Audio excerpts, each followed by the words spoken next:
பிதாவாகிய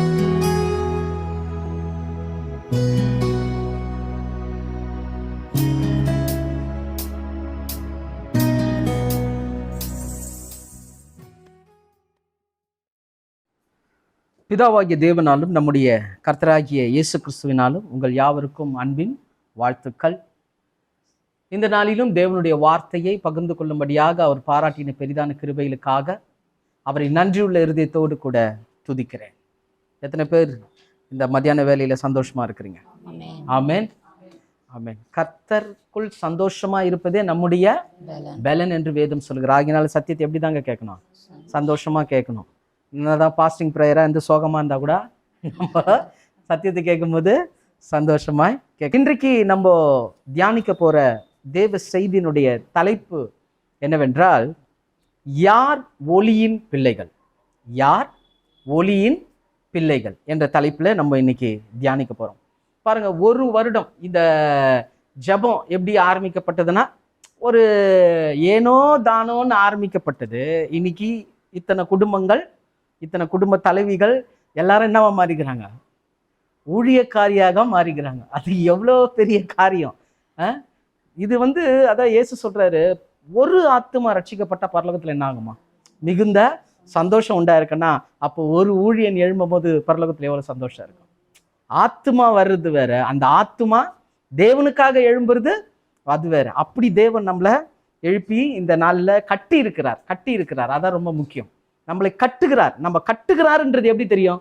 நான் ரட்சிக்கப்பட்டேன், அதுக்கப்புறம் சத்தியம் கொஞ்சம் தெரியல, அப்புறம் பைபிள் படிக்க ஆரம்பிச்சேன், அப்படியே கொஞ்சம் கொஞ்சம் வளர்ந்து இப்போ வசனத்தை என்ன பண்ண ஆரம்பிச்சிட்டேன், மற்றவங்களுக்கு கற்றுக் கொடுக்க. இது எப்படி முடியும்? நம்மளுடைய சுயமா, நம்மளுடைய வித்தைகளா? முடியாது. இது தேவனுடைய அனுக்கிரகம் இல்லாம, தேவனுடைய ஆவியினுடைய அனுக்கிரகம் இல்லாம நம்மளால முடியாது.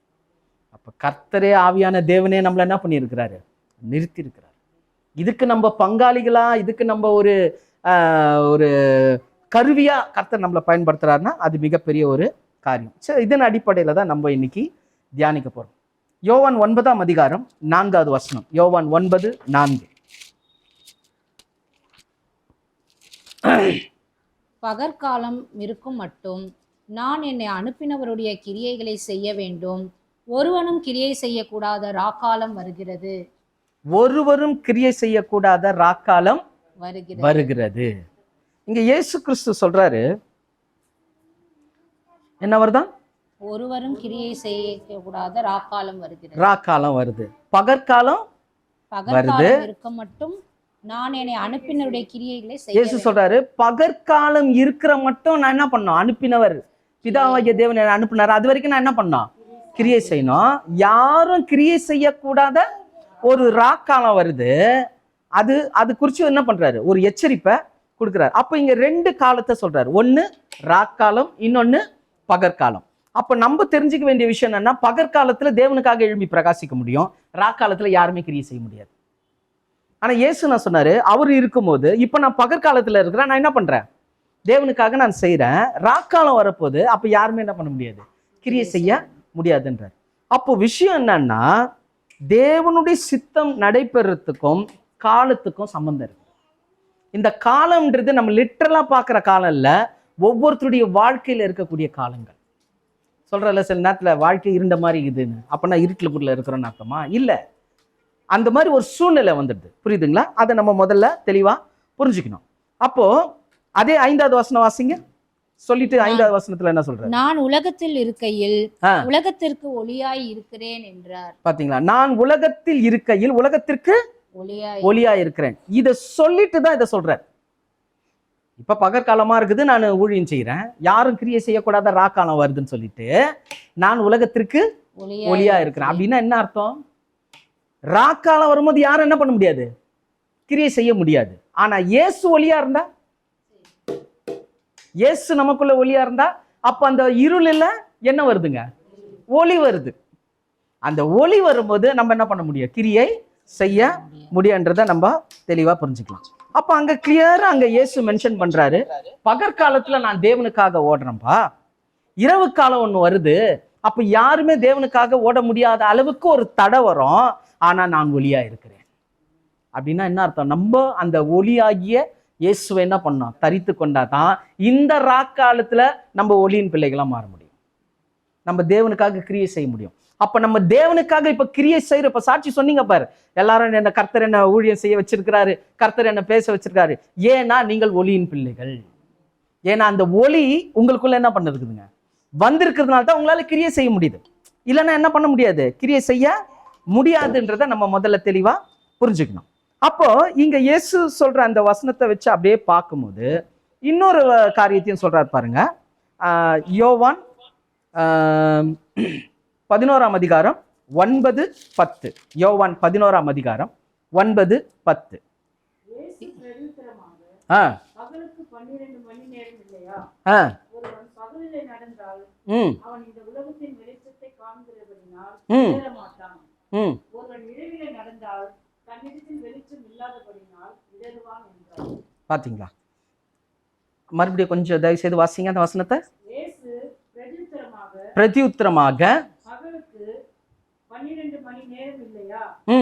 ஒருவன் பகலிலே நடந்தால் அவன் இந்த உலகத்தின் வெளிச்சத்தை காண்கிறபடினால் இடற மாட்டான். இப்ப பகல்ல இருந்தா கால் இடருமா? இடராது. அது சொல்றாரு, பகல்ல நடந்தா இடற மாட்டான். ஒருவன் இரவிலே நடந்தால் தன்னிடத்தில் வெளிச்சம் இல்லாதபடினால் இடறுவான். வெளிச்சம் இல்லைன்னா என்ன பண்ணுவான்? இடருவான். இடருவான்றத விட பாதை தெரியாது, போற பாதை தெரியாது, எங்க போறோன்னு தெரியாது, எந்த இடத்துல அடுத்த அடி எடுத்து வைக்கிறோன்றது தெரியாது. அப்போ 36 முடிச்சிட்டிங்களா? 35 36 முடிச்சிட்டிங்களா? ஓகே. இப்போ 2 விஷயத்த இங்க சொல்றாரு. பகலுக்குரிய நடக்கை, பகல்ல நடந்தா இடரல் வராது, இரவுல நடந்தா இடரல் வரும். அப்போ இன்னும் நிறைய பேரால எழும்ப முடியலன்னா அவங்க எதுல இருக்கிறாங்க?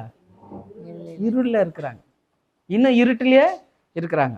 ஏன்னா வேதம் நமக்கு தெளிவா சொல்லுது, வசனத்தை கேட்கறது மாத்திரம் இல்ல, அதன்படி செய்கிறவனாரு. சிலர்லாம் பாத்தீங்கன்னா வருஷ கணக்குல சபையில உட்காந்துருக்குறாங்க. தேவனுக்காக என்னப்பா செஞ்சேன்? சர்ச்சைக்கு போனேன்றாங்க. சர்ச்சைக்கு போறது தேவனுக்காக செய்யறது என்ன இருக்குது? போய் அங்க போய் கத்துக்கிறது இடம் தானே. கத்துக்கிட்டு நம்ம என்னவா மாறுறோம்? அது ரொம்ப முக்கியம் இல்லையா? அப்ப இப்படிப்பட்ட ஒரு காரியங்கள் எல்லாம் இன்னைக்கு இந்த காலகட்டத்துல இருக்குதுன்றத நம்ம தெரிஞ்சுக்கணும். 35 வாசிங்க. அதற்கு இயேசு, இன்னும் கொஞ்சம் காலம் ஒளி உங்களிடத்தில் இருக்கும், இருளில் நீங்கள் அகப்படாதபடிக்கு ஒளி உங்களோடு இருக்கையில் நடவுங்கள். பாத்தீங்களா? இன்னும் கொஞ்ச காலத்துல என்ன வருமா? ஒளி உங்களிடத்தில் இருக்கும், இருளில் நீங்கள் அகப்படாதபடிக்கு ஒளி உங்களோடு இருக்கையில் நடவுங்கள். பாத்தீங்களா? அப்போ இயேசுதான் ஒளி. இந்த ஒளி உள்ள வந்த உடனே இந்த ராக்காலம் என்ற யாரும் கிரியை செய்யக்கூடாது இந்த காலகட்டத்துல நம்ம அந்த ஒளியை வச்சு நம்ம என்ன பண்றோம்? கிரியைய நடப்பிக்கிறோம். அப்ப அந்த ஒளியை நம்ம முழுசா என்ன பண்ணணும்? அப்சர்வ் பண்ணணும். உள்ள வாங்க வேண்டியது ரொம்ப அவசியமா இருக்கிறது. யோவான் 1ஆம் அதிகாரம் 4-5 கூட வாசிங்க. யோவான் 1ஆம் அதிகாரம் 4-5.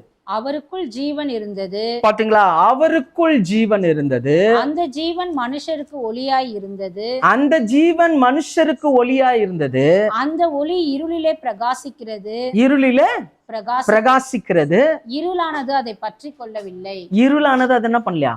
பற்றி கொள்ளவில்லை. அப்போ இயேசு ஒளியா இருக்கிறாரு. அந்த ஒளி வந்து மனுஷருக்கு ஜீவனா இருக்குதான். இயேசு ஒளின்னா அது ஒரு அர்த்தம், ரெண்டாவது மனுஷருக்கு ஜீவன்ன்றது ஒரு அர்த்தம். இது ரெண்டும் சேர்ந்ததுதான் அது.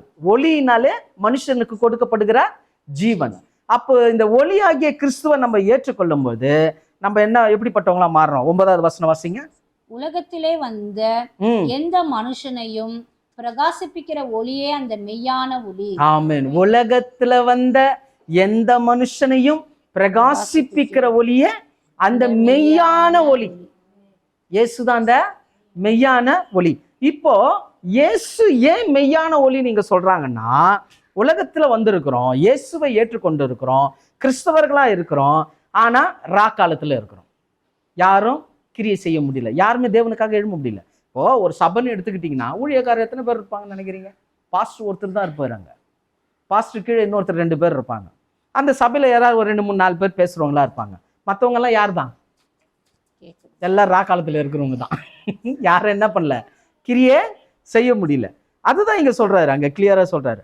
அப்போ இயேசு ஜீவன், இயேசு ஒளி, மனுஷருடைய ஜீவன். அந்த ஒளி நமக்குள்ள வந்தோடனே நம்ம பிரகாசிக்கிறோம். பிரகாசிக்கிறோன்றதை விட அவர் பிரகாசிக்க செய்கிறார். ஆமென். இயேசு நம்மள என்ன பண்ண வைக்கிறாரு? பிரகாசிக்க செய்கிறார். அப்போ இந்த தேர்ந்தெடுத்தலுக்கு நீங்களும் நானும் பாத்திரவானா மாறணும்ல. இதுதான் ஒளியின் பிள்ளைகள். புரியுதா? இதுதான் ஒளியின் பிள்ளைகளுக்குரிய அடையாளன்றதை நம்ம தெளிவா புரிஞ்சுக்கணும். அதே நேரத்துல எல்லாருக்கும் ஏன் இந்த விஷயம் கிடைக்கல? ஏன் எல்லாருமே கர்த்தருடைய வார்த்தையை சொல்றவங்களா, கர்த்தருக்காக எழும்பாம ஏன் இருக்கிறாங்கன்னா, இயேசு அதை குறித்து கூட பேசியிருக்கிறார். யோவான் 3ஆம் அதிகாரம் 19-20. யோவான் 3ஆம் அதிகாரம் 19-20. உலகத்திலே வந்திருந்தது, மனுஷருடைய கிரியைகள் பொல்லாதவைகளாய் இருக்கிறபடியினால், ஒளியானது உலகத்திலே வந்திருக்கிறது, மனுஷருடைய கிரியைகள் பொல்லாதவைகளா இருக்கிறபடியால் ஒளியை பார்க்கிலும் இருளை விரும்புகிறதே ஆக்கினை தீர்ப்புக்கு காரணமாய் இருக்கிறது. பாத்தீங்களா? ஒளியை பார்க்கலாம் எதை விரும்புறாங்களாம்? இருளை விரும்புறாங்களாம். அப்படி இருளை விரும்புறதுனால என்ன கிடைக்குது அவங்களுக்கு? ஆக்கினை தீர்ப்பு. அதனால தாங்க வாழ்க்கை ஒரு மாதிரி ஆகுது. புரியுதா? ஆனா அதாவது சிலருடைய வாழ்க்கையெல்லாம் பார்த்தீங்கன்னா அப்படியே ஒரு ஜிக்ஸாக் மாதிரி ஓடும். ஏற்றம் தாழ்வு மாதிரி ஜிக்ஸாக் மாதிரி ஓடும். ஏன் அந்த மாதிரி ஜிக்ஸாக் மாதிரி ஓடுது? சில நேரத்தில் நல்லா ஆசீர்வாதமாக இருக்கணும், சில நேரத்தில் என்ன வரும்? இந்த ஆசீர்வாதம் நம்மளுக்குள்ள வர்றதில்லை. அப்போது இந்த மாதிரி ஒரு ஏற்றமும் தாழ்வும் உடையவர்களாக நம்முடைய வாழ்க்கை என்ன ஆகிட்டு இருக்குங்க? ஓடிட்டு இருக்குது. என்ன காரணம்னா, தெளிவாக நம்ம புரிஞ்சுக்கணும், கிறிஸ்து நம்மளை என்ன பண்ணுறாரு? அந்த ஓட்டத்துக்குள்ள கொண்டு வராரு. ஆனால் அந்த ஓட்டத்தில் ஓடுறவங்க எல்லாருமே இல்லை. ஓடுறவங்க தான் ஒளியின் பிள்ளைகள். ஆனால் அந்த ஒளியின் இடத்துல வராம இருக்கிறவங்க, ஒளியின் இடத்துல வரான், ஒளியின் இடத்துல வரான் அப்படின்னு சொல்லிட்டு 20வது வசனம் வாசிங்க. பொல்லாங்கு செய்கிற எவனும் ஒளியை பகைக்கிறான், தன் கிரியைகள் கண்டிக்கப்படாதபடிக்கு ஒளியினிடத்தில் வராதிருக்கிறான். பாத்தீங்கன்னா, பொல்லாங்கு செய்கிற எவனும் எதை பகைக்கிறானா? ஒளியை பகைக்கிறான். அடுத்தது, பொல்லாங்கு செய்கிற எவனும் ஒளியை பகைக்கிறான், தன் கிரியைகள் கண்டிக்கப்படாதபடிக்கு ஒளியினிடத்தில் வராதிருக்கிறான். தன் கிரியைகள் கண்டிக்கப்படாதபடிக்கு என்ன பண்றானா? ஒளியின் இடத்துல. அப்படி ஒரு கூட்டம் இருக்கிறாங்க. இவங்க ஒளியின் பிள்ளைகள் கிடையாது. கொஞ்சம் வெளிச்சம் கொஞ்சம் இருள்ல இருக்கிறவங்க. ஏன்னா தெரியும் ஒளி இதுதான்னு. ஆனா அங்க வந்தா தேவன் நம்மள என்ன பண்ணுவாரு? கண்டிச்சு திருத்தி, நீ இதை செய்யக்கூடாது, நீ இதை செய்யணும்னு சொல்லிட்டு ஒரு செப்பரேஷன் கொடுத்துட போறாருன்னு சொல்லுவாங்க இல்லையா? ஆத்துல ஒரு காலு சேத்துல ஒரு காலுன்ற மாதிரி ஒரு கூட்டத்தார் இருக்கிறாங்க. அப்போ இந்த ஒளியின் பிள்ளைகள் அடையாளம் பாருங்க. முழுக்க முழுக்க நம்ம என்ன எதை டிபெண்ட் ஆயிருக்கணும்? லைட்டை, அந்த வெளிச்சத்தை டிபெண்ட் ஆயிருக்கணும். ஆனால் அந்த வெளிச்சத்தை விட்டுட்டு கொஞ்சம் இருளில் இருந்தா அந்த மாற்றத்தை விரும்பல. ரெண்டாவது, அவங்களுடைய வாழ்க்கையிலும் ஆக்கினைக்குள்ளாக நிறைய விஷயங்கள் நடக்குதை நம்ம பார்க்க முடியும். அதனால தான் இயேசு கிளியரா சொன்னார். யோவான் 8ஆம் அதிகாரம் 12வது வசனம். யோவான் 8:12. மறுபடியும் இயேசு ஜனங்களை நோக்கி, நான் உலகத்திற்கு ஒளியாய் இருக்கிறேன். மறுபடியும் இயேசு ஜனங்களை நோக்கி, நான் உலகத்திற்கு ஒளியாய் இருக்கிறேன். என்னை பின்பற்றுகிறவன் இருளிலே நடவாமல், என்னை பின்பற்றுகிறவன் இருளிலே நடவாமல் ஜீவ ஒளியை அடைந்திருப்பான் என்றார். ஆமென். ஜீவ ஒளியை அடைந்திருப்பான். அப்ப பாருங்க, நம்மள தேவன் தெரிந்து கொண்ட விதமே, முதல்ல ஒளி அமிச்சாரு. இயேசு என்கின்ற அந்த ஒளி அமிச்சாரு. அந்த ஒளியை விசுவாசிக்கிறவன், அந்த ஒளியை பின்பற்றுகிறவன் என்னவா மாறுறான்? மெய்யான ஒளி நம்மளையும் என்னவா மாத்துது? பகலுக்குரியவர்களாக மாத்துது. யாரும் கிரியை செய்ய முடியாது. இந்த ராக்காலத்துல நம்ம கிரியை செய்கிறவளா தேவன் நம்மள மாத்துறாரு. இந்த மாத்துக்கிற இந்த ப்ராசஸ் இருக்கு பாருங்க. இந்த ஒளி, அந்த கிறிஸ்துவுக்குள்ள இருந்த அந்த ஒளி நமக்குள்ள இந்த ராக்காலத்துல நமக்கு வெளிச்சத்தை கொடுத்து கிரியை செய்ய வைக்கிறது எதுன்னு பாத்தீங்கன்னா ஜீவ ஒளி. இது என்ன ஒளியா? ஜீவ ஒளி. இது எப்படின்னா, இயேசு சொன்னார் இல்லையா, நானே வழி சத்தியமும் ஜீவனுமா இருக்கிறேன். இந்த ஜீவன்ற வார்த்தை ரொம்ப முக்கியம். ஏன்னா இன்னைக்கு நிறைய பேருக்கு ஜீவன்ற வார்த்தைக்கு விளக்கமே தெரியல. உயிர்னு நினைச்சுக்கிறோம். கரெக்ட் தான், உயிர்ன்றது கரெக்ட் தான். ஆனா மரித்த போனவனுக்கு கொடுக்கிற ஜீவன். ஜீவன்றது என்னது? மரித்தவனுக்கு கொடுக்கிறது. எந்த மரித்தவனுக்கு? லிட்டரலா செத்தவனுக்கு இல்ல, பாவத்தினால் மரித்தவனுக்கு. பாவத்துல மரித்தவனுக்கு நீங்க கொடுக்குற வார்த்தை, முதல்ல அவன் என்ன பண்றான்? தன்னை உணர்றான், ஆண்டவர்கிட்ட வரான், பாவ அறிக்கையிடுறான், பரிசுத்தவானா மாறுறான். அப்போ நீங்கள் கொடுக்குற அந்த ஜீவன், அந்த ஒளி அங்கே உள்ளே போகும்போது அது ஜீவ ஒளியாக மாறுது. இப்போ ஒவ்வொருத்தருக்குள்ளேயும் இந்த ஜீவ ஒளி இருக்கு. இதை அறிந்தவர்கள் ஒளியின் பிள்ளைகள், இதெல்லாம் அறியாதவர்கள். புரியுதுங்களா?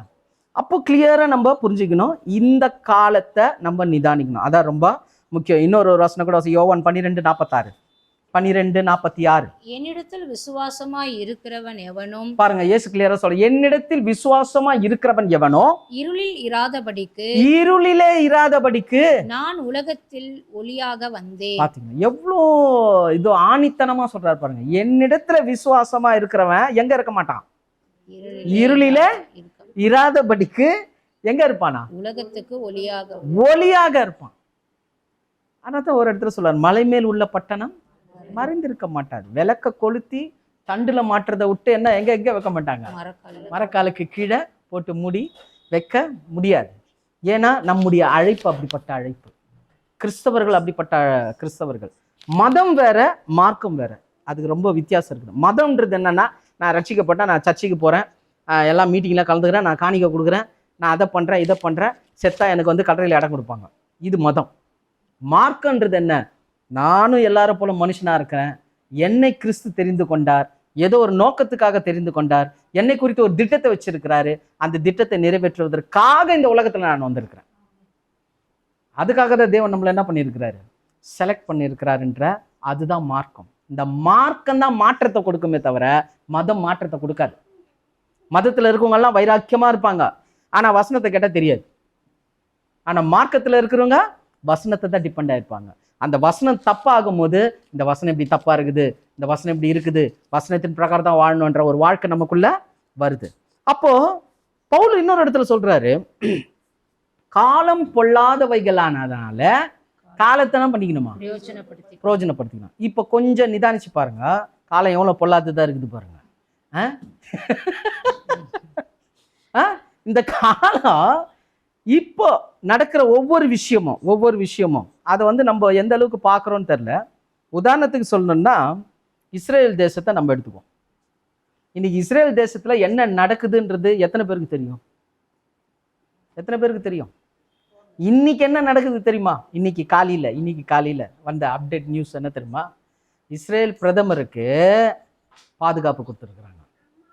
ஏன்னா இதுக்கு முன்னாடி ஒரு காரியம் ஒன்று இருந்தது. ஹமாஸ்ன்ற ஒரு தீவிரவாத இயக்கம் இவங்களை தாக்குனாங்க. அப்போ இந்த இஸ்ரேல் பிரதமர் நத்தானியல் யாகு என்ன பண்ணாரு? அவங்கள போய் தாக்குன உடனே அங்கே ஒரு பெரிய பிரச்சனையாச்சு. இன்னைக்கு எல்லாம் இஸ்ரேலை சூழ்ந்து ஆல்ரெடி ஒரு 4 தேசங்கள் சுற்றி அவங்களுக்கு விரோதமாக இருக்குது. இப்போ 3 தீவிரவாத இயக்கம் வந்துடுச்சு. ஒன்று ஹமாஸு, இன்னொன்று ஹிஸ்புல்லா, 3வது ஹவுதி அப்படின்னு சொல்லக்கூடிய 3 தீவிரவாத இயக்கம் வந்துடுச்சு. 4 தேசங்கள், 3 தீவிரவாத இயக்கங்கள். 4 3 எவ்வளோங்க? பரிபூர்ணமாயிடுச்சா? இப்போ இஸ்ரேலை எதிர்ப்பு எப்படி வந்திருக்குது? பரிபூர்ணமாக சுற்றி வருது. ஆக்சுவலாக இஸ்ரேலுக்கு கொடுக்கப்பட்ட தீர்க்க தரிசனம் என்ன தெரியுமா? உன்னை ஒரு வழியா அடிக்க வர்றவன் 7 வழியா போகணும். இப்போ 7 வழியா வந்துக்குது பிரச்சனை. அப்போ இந்த காலம் என்ன மாதிரி காலம்? எவ்வளவு நெருக்கமான காலம்? ஏன்னா இஸ்ரேலுடைய ஒவ்வொரு விஷயமும் வேர்ல்டு எண்டிங் டைம் கிளாக்னு சொல்றாங்க. எப்படி நம்ம கடிகாரத்தை பார்த்து மணி 1 ஆக போகுது, சாயங்காலம் ஆயிடுச்சு எப்படி கெஸ் பண்றோமோ, உலகத்தின் முடிவை இந்த உலகத்துல நம்ம எதை பார்த்து கத்துக்கணும்னா இஸ்ரேலை பார்த்தா கத்துக்கணும். ஏன்னா வேதம் அதை தான் பரிந்துரைக்குது. அதுதான் இயேசு கிறிஸ்து கூட சொல்றாரு. அது வசனம் வாசிங்க, மத்தேயு 24ஆம் அதிகாரம் 32 33 வாசிங்க. மத்தேயு 24 32 33. அத்திமரத்தினால் ஒரு உவமையை கற்றுக்கொள்ளுங்கள். அத்திமரம் நீங்க எதை சொல்றாரு? இஸ்ரேல் தேசத்தை சொல்றாரு. அத்தி மரத்தினாலே ஒரு உவமையை கற்றுக்கொள்ளுங்கள். அதிலே இளங்கிளை தோன்றி துளிர் விடும்போது வசந்த காலம் சமீபமாயிற்று என்று அறிவீர்கள். பாத்தீங்களா? வசந்த காலம் சமீபமாயிற்று. அப்போ ஒரு அத்தி மரத்தை பார்த்தா அந்த அத்தி மரத்துல கனிகள் வந்த உடனே நமக்கு என்ன தோணும்? ஆஹா, சீசன் ஆரம்பிச்சிடுச்சா அப்படின்னு தோணும். அப்படியே இவைகளை எல்லாம் நீங்கள் காணும் போது, எவைகள் எல்லாம்? இந்த அத்திமரம் துளி விடுறத காணும் போது அவர் சமீபமாய் வாசல் அருகே வந்திருக்கிறார் என்று அறியுங்கள். எங்க நிக்கிறாரா இயேசு?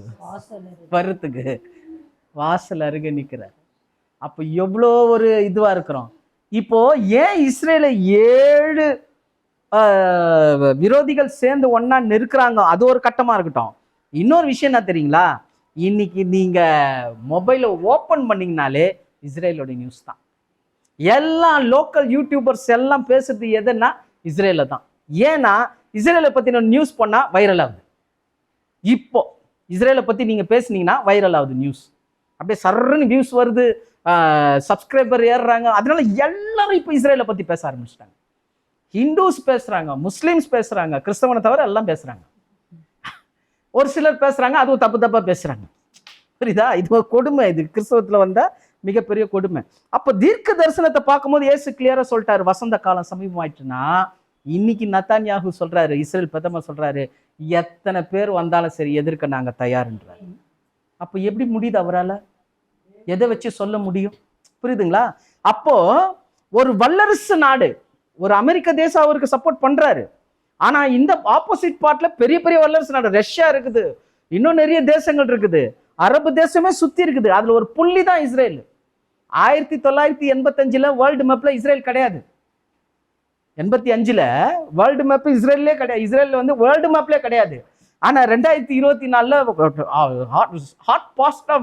ஹாட் ஸ்பாட்ன்றாங்க பாருங்க. ஹாட் நியூஸ் எதுனா இஸ்ரேல். எப்படி வளருது பாருங்க. அப்ப அத்தி மரம் என்ன ஆகுதுங்க? வசந்த காலம் வருதா? அப்படியே வர வர வர வர வர இது ஒருவேளை 3வது உலக மகா யுத்தமா நடந்தா, இஸ்ரேலுக்கு விரோதமா நின்னா, அப்போ கண்டிப்பா யார் தான் வரணும்? இல்லைங்கதா? அதுக்கு முன்னாடி சபை எடுக்கப்படணும். அதுக்கு முன்னாடி சபை எடுக்கப்படணும். அப்ப நம்ம எங்க இருக்கிறோம்? இப்ப நம்ம எப்படி கிரியை செய்யணும்? ஆனா இன்னைக்கு எல்லா இடத்துலயும் என்ன ஆயிடுச்சுங்க? யாரும் கிரியை செய்யக்கூடாத ராக்காலம் வருது. ஒளியின் பிள்ளைகளா அவங்கள மாத்தல, மாறாக நாங்க தான் பேசுவோம், நீங்க பேசக்கூடாது, நீங்க எப்படி இருக்கணும் அப்படின்னு சொல்லிட்டு எல்லாரையும் தட்டி தட்டி அப்படியே வச்சிருக்கிறாங்க. இது ஒரு ஆதிக்கம். இதுக்கு பேர் தான் அந்தி கிறிஸ்துவின் ஆதிக்கம். இதுதான் இயேசு மத்தேயிலே சொல்லும் போது கூட சொன்னாரு, பாழாக்குற அருவருப்பு பரிசுத்த ஸ்தலத்துல நிற்க காணும் போது எல்லாரும் என்ன நினைச்சிட்டாங்கன்னா, இஸ்ரேல் தேசத்தை வந்து கிபி 70 அந்த ரோமர்கள் எல்லாம் போயிட்டு அதை ரவுண்ட் அப் பண்ணாங்க. இதுதான் நினைச்சிட்டு இருக்கிறாங்க. ஆனா விஷயம் என்னன்னா, அது நிழல், அது நிஜம். நிழல் நம்ம சபைக்கு எடுக்கணும். இப்ப பாழாக்குற அறுப்பு பரிசுத்த ஸ்தலத்துல நிற்க காணும் போது எங்க பாக்குறோம்? இன்னைக்கு நிறைய சபைகள்ல மெசேஜ் எடுக்கிறாங்களா, பாட்டு எடுக்கிறாங்க, எப்படி எடுக்கிறாங்க? அவ்வளோ இதுவா சினிமாவுக்கும் உலகத்துக்கும் வித்தியாசம் தெரியாம வந்துச்சு. இப்ப எல்லாரும் பாத்தீங்கன்னா, இப்போ ஒரு ட்ரெண்ட் என்ன தெரியுமா? சினிமா பாட்டு சபையில பாட ஆரம்பிச்சிட்டாங்க. ஏன்னா பேர் வருதான். என்ன வருதான்? பேர் வருதான். சினிமா பாட்டு சபையில பண்ணா பேர் வருது. 4 பேர் அதை விமர்சனம் பண்றாங்களா, இவங்க பெரிய ஆள் ஆயிடுறாங்க. இதுக்காகவே எல்லாரும் என்ன பண்றாங்க? நிறைய இப்ப வளர்ந்துகிட்டே இருக்குது. எல்லாம் கலைகளும் என்ன ஆயிடுச்சுங்க? வளர்ந்து அப்படியே நிக்குது. ஆனா இயேசு சொன்னாரு, ஒரு உவமை சொல்லும் போது, கதிரெல்லாம் இருக்குது, ஆனா அதுல என்ன இருக்குதான்? கலைகள் இருக்குதான். அப்போ கலைகள் இருக்கும்போது கதிரை இருக்குது. வேலைக்காரன் கேட்குறான், நான் போயிட்டு என்ன பண்றேன்? கலையை எடுத்துடுறான் ஆண்டவரேன்ற. உடனே எஜமான் சொல்றாரு, எடுக்காதப்பா. ஏன்னா எடுக்கும்போது நீ என்ன பண்ணுருவ? கூட சேர்ந்து கதிரையும் எடுத்துடுவேன். அப்போ என்ன அது அர்த்தம்? கதிரும் அப்போ அவர் என்ன சொல்றாருன்னா, அது வளரட்டும், ரெண்டும் வளரட்டும், அறுவடை வரும்போது எடுத்துடலான்றாரு. இப்போ தெரியாது, இது அப்போ எப்படி தெரியும்? புரியுதுங்களா? அப்போ விஷயம் என்னன்னா, அதுல ஒரு தெளிவு இருக்குது. என்ன தெளிவுனா, இப்போ கலை கதிர் ரெண்டும் இருக்குது. வளரும் போது எப்படி இருக்குன்னா, ரெண்டும் ஒரே மாதிரி தான் இருக்கும். ரெண்டும் ஒரே மாதிரி தான் இருக்கும். அப்போ இவன் போய் கலையை பிடுங்குறானா கதிரை பிடுங்குறானான்னு இவனுக்கே தெரியாது. ஏதோ ஒரு கெஸ்ஸிங் வச்சு பண்றதுக்கு இவன் கேட்கறான். ஆனா இவரு என்ன சொல்லிட்டாரு? வளரட்டான்ட்டாரு. வளரும் போது என்ன அவன் அந்த கதிர், அந்த அந்த கலையும் கதிரை எப்படி இருக்குன்னா, இப்போ கோதுமை மணி பார்த்துருக்கீங்களா? நம்ம கோதுமை மணி அது அழகா அப்படியே அறுவடை டைம்ல அப்படியே கொத்து கொத்தா பூத்து அப்படியே இருக்கும். இதே மாதிரி தான் கலையும் இருக்கும். ஆனா உள்ள அமுக்குனீங்கன்னா கோதுமை இருக்காது, காத்து தான் இருக்கும். ஆனா கோதுமை கதிரை அமுக்குனீங்கன்னா உள்ள என்ன இருக்கும்? கோதுமை மணி இருக்கும். ரெண்டும் பார்க்கறதுக்கு ஒரே மாதிரி இருக்கும். ரெண்டும் பார்க்கறதுக்கு ஒரே மாதிரி இருக்கும். ஆனா அடையாளம் என்ன தெரியுமா? கலை கோதுமைன்றதுக்கு அடையாளம் என்ன தெரியுமா? இந்த கோதுமை வளர்ந்துச்சுன்னா அது அப்படி தொங்கிடும். கோதுமை என்ன ஆயிடும்? தொங்கிடும். களை நட்டுக்குன்னு நிற்கும். ஏன்னா அதுல என்ன இல்லை? வெயிட் இல்லை, அப்படி நிற்கும். இன்னைக்கு எல்லாம் இப்படிதான் நிற்கிறாங்க கிறிஸ்தவத்துல. நான், என் சபை, என் ஊழியம், எங்க நாங்க எல்லாம் கலை. ஆனா கோதுமை மணி என்ன தான் பண்ணும்? ஆண்டவரே நீங்க தான் எல்லாம், எனக்கு உமக்காக நாங்க ஓடுறோம், உம்முடைய சித்தத்தை செய்ய நாங்க நாடுறோம், உம்முடைய பலனை கூட ஆண்டவரே. இந்த கதிர் என்னதான் பண்ணோம்? தன்னை தாழ்த்திக்கும். இப்படி தாழ்த்துகிறவனை தான் கர்த்தர் தெரிந்து கொள்றார். இதுதான் கதிர். ஆனா நிக்கிறது கலை. நான் நிக்கிறது. இதெல்லாம் நீங்க பார்க்கலாம். அப்ப காலம் எவ்வளவு குறுகினதா இருக்குது பாருங்க. இன்னைக்கு சபையில எவ்வளவு ஆதிக்கங்கள், எவ்வளவு விஷயங்கள் நடக்குது. ஊழியத்து நிமித்த நிறைய இடத்துல போகும்போது பார்க்குறோம். சில இடங்கள்லாம் போயிட்டு ஒரு மெசேஜ் கொடுத்துட்டு அப்படி வெளியில வந்தா உடனே ஒரு கமெண்ட்ஸ் வரும். என்ன கமெண்ட்ஸ் தெரியுமா? அது நம்மக்கிட்ட கேட்டாலும் பரவாயில்ல, நம்மளாச்சும் கிளியர் பண்ணலாம். இவங்களா யூகிச்சு, இவங்களா பெருசு பண்ணி, இவங்களா விஸ்வரூபம் கொடுத்து கடைசியில் ஒரு வழி ஆக்கிடுவாங்க. நிறைய இடத்துல இது நடக்குது. இன்னைக்கு மாற்றத்தை எதிர்பார்த்து சபையில உக்காரல விசுவாசிங்க, மார்க் போடுறதுக்கு உக்காந்துக்கிறாங்க. மெசேஜுக்கு என்ன போடுறாங்க? மார்க்கு. இப்படி பேசியிருக்கலாம், அப்படி பேசியிருக்கலாம், அப்படி இருக்குது, இப்படி இருக்குதுன்னு சொல்லிட்டு என்ன பண்றாங்க? எல்லாரும் இந்த மாதிரி இருக்கிறாங்க. இப்போ என்ன ஆயிடுச்சு? சபையில எல்லாரும் ஏன் பிரகாசிக்கிறாங்களா? இல்லை, பிரகாசிக்கிறதே கிடையாது. காலத்துக்கு இப்படிதான் போகுது. அப்ப இப்படியே போனா இதுக்கு என்னதான் முடிவு? திடீர்னு அவர் வந்துட்டாருன்னா என்னதான் ஆகும்? அப்ப யோசனை பண்ணி பாருங்க, எவ்வளவு பரிதபிக்கப்பட்ட ஒரு நிலைமை வரும் பாருங்க. இந்த கலைகளா இருக்கிறவங்களுக்கு எவ்வளவு பரிதபிக்கப்பட்ட நிலைமை. சும்மா சிம்பிளா நம்மளுக்குள்ள பேசிக்கலாம். ஆண்டவர் நிக்கிறாரு, எனக்காக நீ என்னப்பா செஞ்ச அப்படின்னு கேட்டா நம்ம என்ன சொல்லுவோம்? ஆண்டவரே பாஸ்டிங் பிரேயர்ல ஜெபம் பண்ண ஆண்டவரே, நாங்க செய்தி கொடுத்தோம் ஆண்டவரே, ஏதோ எங்களுக்கு நீங்க கொடுத்த ஞானத்தை வச்சு நாங்க செய்தி கொடுத்தோம், ஏதோ எல்லாருக்காக நாங்க என்ன பண்ணோம்? ஜெபம் பண்ணோம். சொல்றதுக்கு ஒரு வசனம் இருக்கா? வார்த்தை இருக்கா? நம்மளுக்கு நம்ம சொல்றதுக்கு ஒரு வார்த்தை இருக்குதா? அப்ப தேவன் என்ன பண்ணுவாரு? பரவாயில்லப்பா, நான் கொடுத்த 2 தாளந்தை நீ என்ன பண்ணிக்கிற? 4 தாளம் தம்மாத்தி இருக்கிற, என்னுடைய சமாதானத்துக்கு பிரவேசி. 5 கொடுத்தவனுக்கும் அதே சமாதானம் தான், 1 கொடுத்தவனுக்கும் அதே சமாதானம் தான். ஆனால் தான் நல்ல நிலத்தின் பலன் 30, 60, 100. இதுல வேணா விளைச்சல் இருக்கலாம். நல்லா பேசுறவங்க, நல்லா பேசாதவங்க நம்ம பிரிச்சுக்கலாம். ஆனா தேவனுடைய பார்வையில எல்லாம் ஒண்ணுதான். நல்லா ஆழமா பேசுறவருக்கு என்ன மகிமையோ அதே தான், அப்படியே தத்தி பேசணுக்கு அதே மகிமை. ஏன்னா அவரிடத்துல பாரபட்சமே கிடையாது. இவன் வளர்ந்தவன், இவன் வளராதவன் தேவன் என்ன பண்ண மாட்டார்? பார்க்க மாட்டாரு. நம்முடைய பிரயாசத்தை பார்ப்பார், நம்முடைய ஆவிக்குரிய வளர்ச்சியை பார்ப்பார். அப்போ இந்த மாதிரி கூடுகைகள் எல்லாரும் ஒன்னா சேர்ந்து ஒவ்வொரு விஷயத்த நம்ம டிஸ்கஸ் பண்ணி ஆவிக்குரிய வளர்ச்சியில் அப்படி வளர்த்துக்க என்ன ஆகுதுன்னா, நம்ம நினைக்கிறோம் ஏதோ ஒன்று கூடி, ஏதோ ஒன்று வளர்ந்து, ஏதோ ஒன்று நம்ம பண்ணினுக்கிறோம். இல்லை, கர்த்தர் உங்களை ஒளியின் பிள்ளைகளாக மாற்றி அந்த ஒளிக்குள்ள நடத்தி அவருடைய ராஜ்யத்தின் திட்டத்தை உங்களை வச்சு இந்த பூமியில நிறைவேற்றுறார். எவ்வளவு பெரிய திட்டம் பாருங்க. பரலோகம் செயல்படுது. பரலோகம் செயல்படுத்துகிற ஆட்களா நீங்கள நானும் இருக்கிறோம். எவ்வளவு பெரிய மகிமையான ஒரு காரியம். அதான் இயேசு சொன்னார், யாரும் கிரியை செய்ய முடியாத ராக்காலம். ஆனா இந்த ராக்காலத்துல மெய்யான ஒளியாகிய கிறிஸ்து இயேசுவை உள்ள வச்சு நம்ம என்ன பண்றோம்? இந்த கிரியைகளை செய்யும்படி கர்த்தர் உதவி செய்யறார். சரி, இப்போ இந்த காலம் கடைசி காலம் நல்லா தெரிஞ்சு போச்சு. இஸ்ரேல் ஒரு காலம். இன்னொரு காரியமும் இருக்குது கடைசி காலன்றதுக்கு. அது மத்தேயு 24:21 வாசிங்க. மத்தேயு 24:21. ஏனெனில் உலகம் உண்டானது முதல் இதுவரைக்கும் சம்பவித்திராததும் இனிமேலும் சம்பவியாததுமான மிகுந்த உபத்திரவம் அப்பொழுது உண்டாயிருக்கும். எப்படி வருதான் பிரச்சனை? இதுக்கு முன்னாடி நடக்கல, இனியும் நடக்க போறது இல்லை. பிரச்சனை எப்படி வருது பார். இதுக்கு முன்னாடி நடக்கல, இனியும் நடக்க போறது இல்லை. அதாவது இயேசு கிறிஸ்து சொன்ன தீர்க்க தரிசனங்கள் எல்லாத்தையும் பார்த்தீங்கன்னா கடைசி காலத்துல ஒன்னொன்னா சொல்லியிருந்தார். யுத்தங்களை கேள்விப்படுங்க, ஜனத்துக்கு விரோதமா ஜனம் எழும்போம், ராஜ்யத்துக்கு விரோதமா ராஜ்யம் எழும்போம், பஞ்சங்கள் உண்டாகும், நிலநடுக்கம் உண்டாகும், இயற்கை சீரழிவுகள் உண்டாகும், எல்லாம் சொல்லியிருந்தார். இந்த கடந்து வந்த பாதைகள் எல்லாம் பார்த்தீங்கன்னா இதெல்லாம் எப்படி நடந்ததுன்னா 1 by 1 நடந்தது. ஒரு இடத்துல யுத்தம் வரும், ஒரு இடத்துல இதாகும், ஜனத்துக்கு ஜனம் பகை வரும், இன்னொரு இடத்துல பூமி அதிர்ச்சி வரும். இந்த மாதிரி எல்லாம் அங்கங்க வந்து லைட்டா அங்கங்க ஒன்னொன்னா அடிச்சுட்டு இருந்தது. இயேசு கிறிஸ்துவோட தீர்க்க தரிசனம் அங்கங்க ஒரு இடத்துல லைட்டா அடிச்சுது. ஆனா இப்போ அப்படி இல்லை. எல்லா லைட்டும் ஒன்னா இருக்குது. ஒரு பக்கம் இஸ்ரேல் தேசத்துல பிரச்சனை, இன்னொரு பக்கம் தேசத்துல இப்போ நான் இந்த சிட்டிக்கு போற இந்த நேரத்துல ஆத்துமாக்கள் போயிட்டு இருக்கு, மண்ணுல அழிவு அந்த மாதிரி இருக்கு. அதுக்கு ஒரு சிறந்த உதாரணம் இப்ப அந்த வயநாட்டுல எவ்வளவு பெரிய அழிவுன்னா, எல்லாம் எதிர்பார்க்காத ஒரு விஷயம். எல்லாம் குடும்பத்துல சந்தோஷமா ஒரு வீடியோ பார்த்தேன், அப்படியே மனசே உடைஞ்சு போச்சு. அவங்க வீட்டில் இருக்கக்கூடிய அந்த கேமரால ஷூட் ஆயிருக்கு. அவங்க வீட்டில் குழந்தைய வச்சுட்டு விளையாடிட்டே இருக்கிறாங்க. சடனாக கொஞ்சம் தண்ணி வருது, அதுக்கப்புறம் கொஞ்சம் கொஞ்சமாக உள்ளே வருது. அது எடுத்து எஸ்கப்பாய் போகிறதுக்குள்ள மண் வந்து மூடிடுச்சு. அப்படியே கேமராவை இருட்டாயிடுச்சு. அப்போ தப்பிக்கிறதுக்கு கூட என்ன பண்ணல, டைம் இல்லை. அதனால தான் இயேசு சொன்னாரு, அவைகள் சம்பவிக்கும் போது மேலே போயிட்டு என்ன பண்ணாத, வஸ்திரத்தை கூட எடுக்க போவதறான்றாரு. ஏன்னா இனிமேலும் சம்பவித்திராது, இனியும் சம்பவிக்க கூடாத காரியம் நடக்குதுன்னா அப்படியே ஒரு இடமே மூடி போச்சு. உயிரோட அடக்கம் பண்ணப்பட்டிருக்கிறாங்க ஜனங்க. யோசனை பண்ணி பாருங்க. இன்னைக்கு நம்மலாம் இங்க நல்லா உக்காந்துட்டு இருக்கிறோம்.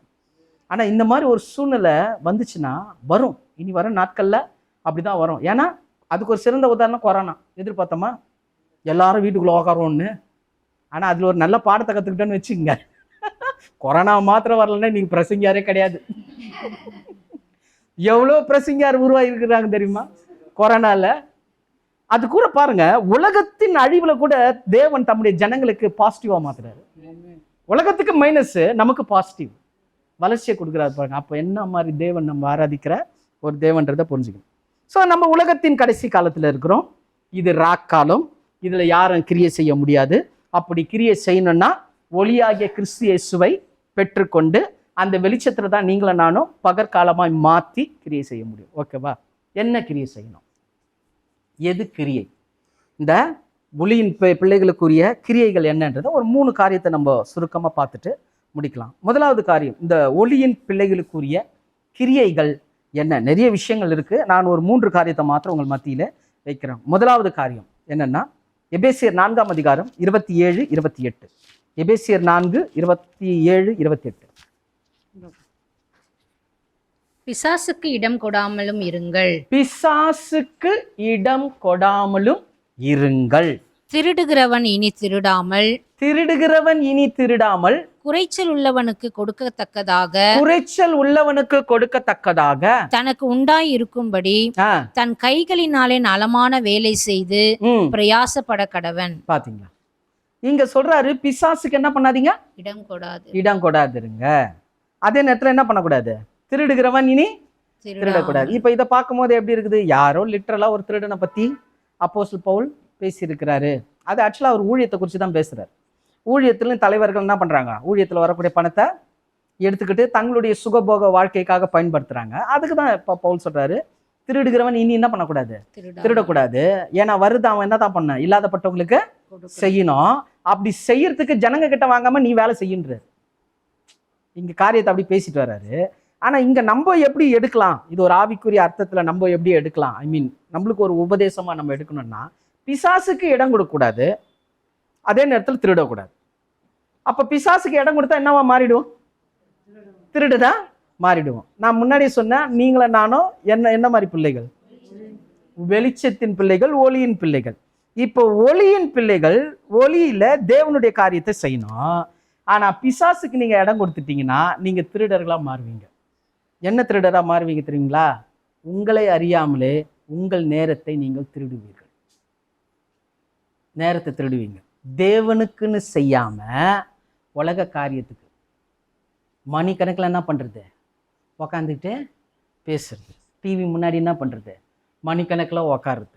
இப்படி நிறைய விஷயங்களை தேவன் தம்முடைய குமாரனை வெளிச்சமா கொடுத்து ஒளியின் பிள்ளைகளா மாத்தி நீ ஒளியில நடக்கணும், இந்த மாதிரி காரியங்கள் எல்லாம் சொல்லும் போது நீங்க பிசாசுக்கு இடம் கொடுத்து பிசாசு மாதிரி நீங்களும் நேரத்தை திருடுறீங்க, வீணாக்குறது. தேவனுக்கு பயன்படுத்தாமல் உலகத்திலிருந்து நீங்கள் நேரத்தை எடுத்தால் உலகத்திலிருந்து அந்த நேரத்தை நீங்க திருடுறீங்க. திருட்டுத்தனமா தான் ஒரு இடத்துல சொல்லணும், திருட்டு தண்ணீர் என்ன பண்ணுமா, தித்திப்பா அது கூட சொல்லுவாங்க.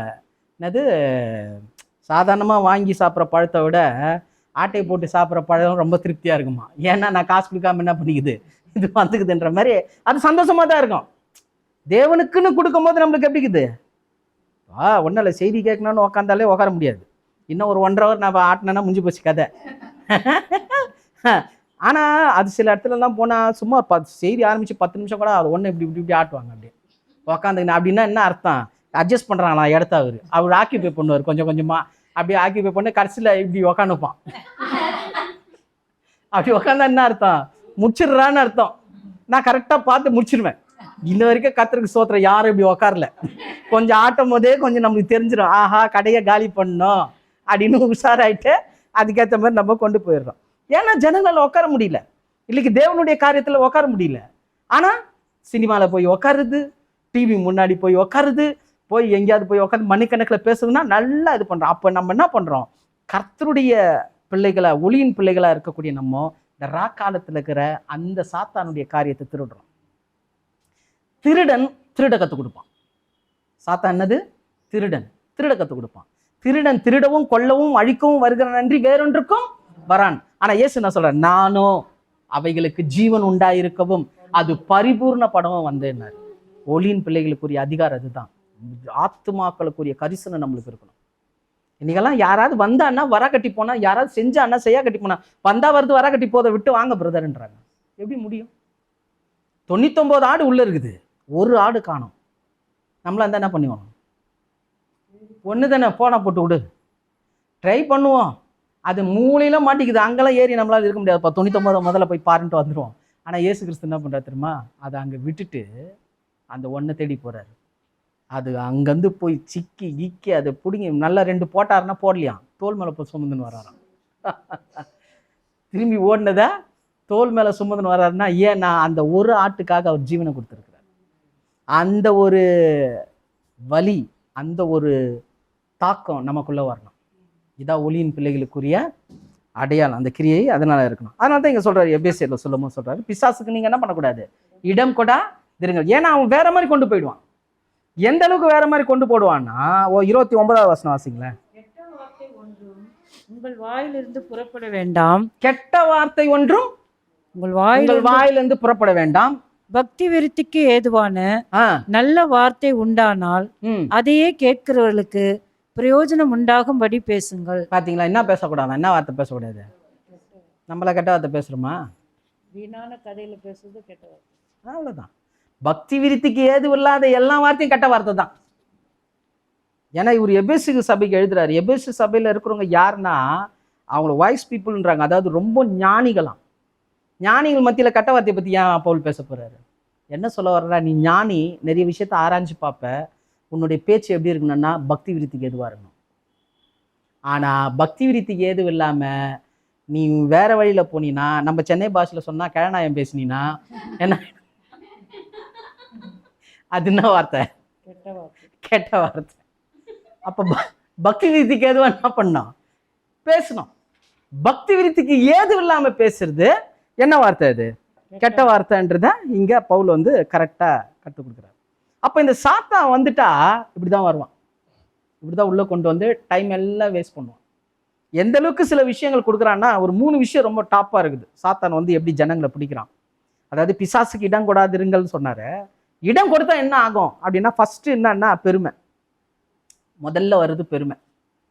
எப்படி வரோன்னா, நானும் அப்படி கிடையாதுங்க, நானும் இப்படி பேசுகிறோங்க, நாங்கள் அப்படி இருக்கிறோம், நாங்கள் இப்படி, நாங்கள் அது, நாங்கள் இது, இவங்க மாதிரி இல்லை, அவங்கள மாதிரி இல்லை, அவங்கள மாதிரி இல்லை, இவங்க மாதிரி எல்லாம் அப்படியே சுற்றி சுற்றி சுற்றி சுற்றி சுற்றி சுற்றி எப்போவுமே நம்மள என்ன பண்ணிக்கிறான்? பெருமை அடிச்சுக்கிறது. பெருமை அடிக்கிறது முழுக்க முழுக்க சாத்தானுடைய குணம். நல்லா புரிஞ்சுங்க. மேன்மை பாராட்டுகிறவன் கர்த்தரை குறித்தே மேன்மை பாராட்ட கடவன். கர்த்தர் என்ன இப்படி வச்சிருக்கிறார், நீ அந்த மாதிரி மாறு, அதுனா கதை வேற. நான் எப்படி இருக்கிறேன், நீ என்ன அப்படி இருக்கிறியே அப்படின்னு அர்த்தம். அது ரொம்ப டேஞ்சர். அதுக்கெல்லாம் என்ன பண்ணக்கூடாது, இடக்கூடாது. அதனால பெருமை முதல்ல கொடுப்பான். 2வது பார்த்தீங்கன்னா பிடிவாத குணம். ரொம்ப பிடிவாத குணம். அப்படியே சில விஷயத்தில் அப்படியே ஸ்டப்பன்னா இருப்பாங்க. நான் இப்படி தான் செய்வேன், நான் இப்படி தான் வாழ்வேன், நான் இப்படி தான் இருப்பேன், நான் இப்படி தான் பேசுவேன், என்ன சொன்னாலும் சரி. என்ன பண்ணுறது இல்லை, மாற்றிக்கிறது இல்லை. ஆனால் கொஞ்சம் யோசனை பண்ணி பாருங்க, இதுக்கு நம்ம என்ன காரணம் சொல்லுவோன்னா, சுபாவமே அப்படி தான். நான் சின்னதுலேருந்தே அப்படி வந்துட்டேங்க, சின்னதுலேருந்தே அப்படி வந்துட்டேன். ஒரு கடந்த முறை ஒரு ஊழியர் ஒருத்தர் என்கிட்ட ஒரு விஷயம் சொல்லிட்டு இருந்தார். என்னென்னா, சபையில் நடத்துகிறாங்க. அந்த சபையில் இருக்கக்கூடிய கொயருங்களை பிள்ளைங்களை கூப்பிட்டு முன்னாடி நிற்க வச்சு பாட வைப்பாங்க. முன்னாடி நிற்க வச்சு பாட வைப்பாங்க. இவர் என்ன பண்ணிட்டார், அந்த பாஸ்டர் முன்னாடி வேற வேறு பசங்களாம் நிற்கக்கூடாதுன்னு சொல்லிட்டு அவங்க பிள்ளைங்களை கூட்டிட்டு வந்து முன்னாடி நிற்க வச்சார். அந்த பிள்ளைங்களுக்கு பாடவே தெரில. ஏதோ ஒன்று பாடி ஏதோ ஒன்று கத்தி ஏதோ பண்ணிக்கிது பொழுது எல்லாரும் என்ன பண்ணிட்டாங்க வந்து அவருடைய பாஸ்டருக்கு அடுத்தது நிலையில் இருக்கிறவங்ககிட்ட கம்ப்ளைண்ட் பண்ணிக்கிறாங்க. உங்கள் பிள்ளைங்க நல்லா பாடலையா, நல்லா பாடுற பிள்ளைங்க இருக்குது, அவங்களுக்கு என்ன பண்ணுங்க வாய்ப்பு கொடுங்க அப்படின்னோடனே இவர் சரின்னு சொல்லிட்டு தலையாட்டிக்கிறாராம். ஒவ்வொரு முறையும் சொல்லும் போதே தலையாட்டிக்கிறாராம். ஆனால் அந்த சண்டே சர்வீஸில் கரெக்டாக அவங்க பிள்ளைங்கள தான் என்ன பண்ணுறாராம் முன்னாடி நிற்க வைக்கிறாராம். இது ரொம்ப நாளாக ஓடிக்கிது பொழுது ஏதாச்சும் அந்த ஊழியக்காரர் சொல்கிறாரு இந்த மாதிரி எல்லாம் பண்ணுறாங்க ஐயா அப்படின்னு சொல்லிட்டு இவரே போய் சொல்லிக்கிறார். ஐயா எல்லாரும் இப்படி சொல்கிறாங்க, நீங்கள் ஏங்க இப்படி செய்யணும்னா அப்போ அந்த பாச சொல்கிறாராம், ஊர் புள்ள மாத்திரம் வளர்ந்தா போதுமா, ஏன் புள்ள வளர வேணா? அப்போ அதை என்ன பண்ணிக்கிட்டோம், ட்ரைனிங் எடுத்துக்கிட்டோம். எங்க சபையில் எல்போர்டு கிளாஸா அது நிறைய பேர் இதுதான் ட்ரைனிங் சென்டர் சர்ச்சி. பாட தெரியாதவன் பாடுறான், வாசிக்க தெரியாதவன் வாசிக்கிறான், பேச தெரியாதவன் பேசுறான், இதுதான் சர்ச்சு ட்ரைனிங் சென்டர். இதை மாத்திக்கணும்ன்ற எண்ணம் வரல பாருங்க. தேவ சமூகத்தில் உட்காந்து எல்லாம் நேர்த்தியாக நடக்கும். ஆனால் அந்த உட்காருதல் கிடையாது. அந்த பிடிவாத குணம் அவர் கடைசியாக அவர்கிட்ட பேசும்போது அவர் சொல்றாரு, என்னால் மாற்றிக்க முடியலங்க, சின்னதுலேருந்தே நான் அவங்க அப்பா அம்மா சொல்லுவாங்களாம், உனக்கு பிடிவாத குணம்டா பிடிவாத குணம், அதே மாதிரி நான் வளர்ந்துட்டேன், அதே மாதிரி நான் ஆயிட்டேன் அப்படின்றாரு. அப்போ ஊழியக்காரே இந்த கதியில் சொன்னா ஆத்துமாக்கள் எங்கே போகிறது? ஊழியக்காரரே எப்படி சொன்னா ஆத்துமாக்கள் எங்கே போகிறது? அப்போ இதெல்லாம் யார் கொடுக்குறது? பாருங்க, இயேசு யூதாஸுக்கு நிறைய வாய்ப்பு கொடுத்தாரு இல்லையா, நிறைய வாய்ப்பு கொடுத்தாரு. ஒவ்வொரு முறையும் பேசும்போது கூட சொன்னார், ஏதோ ஒரு விஷயத்த சொல்லும் போது இங்கே ஒரு கருப்பாடு இருக்குதுன்னாரு. அப்போ யூதாஸ் என்ன பண்ணா, எல்லாரும் கேட்குறாங்க நானாமா, அவனும் கேட்குறான் நானா, ஆமான்ட்டாரு. நல்லவர் இவர் ஆமா சொன்னது மற்றவங்களுக்கு தெரியல, நல்லா கவனிங்க. அப்போ இயேசு எப்படி சொல்லியிருப்பாரு, காதில் போய் சொன்னாரா நான் கூட தெரில.